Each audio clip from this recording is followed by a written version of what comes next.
Toyota motor Corp ही गेल्या वर्षभरातली जगातील सर्वाधिक विक्री होणारी कार निर्माता कंपनी ठरली आहे आणि गेल्या वर्षी कंपनीने जगभरात 1.15 कोटी वाहनं ही विकलेली आहेत। टोयोटाने जर्मन कार कंपनी फोक्सवॅगनला सलग चौथ्या वर्षी हे मागे टाकलंय आणि 2022च्या तुलनेमध्ये टोयोटाच्या वाहनांच्या विक्रीमध्ये 7.2% वाढ झाली आहे। टोयोटाचं उत्पादन 8.6% वाढलेलं आहे आणि ते 1.15 कोटी झालंय।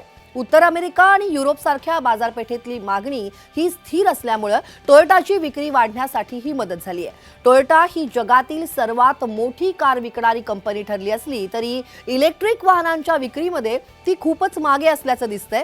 गेल्या वर्षी टोयोटाच्या फक्त 1.4 लाख ईव्हीची विक्री झाली होती आणि टोयोटाच्या विक्रीमध्ये सर्वाधिक जो वाटा आहे तो हायब्रिड मॉडेल्सचा आहे। भारतात टोयोटाच्या डिसेंबर 2023 पर्यंत 2,10,000 गाड्यांची विक्री झाली आहे।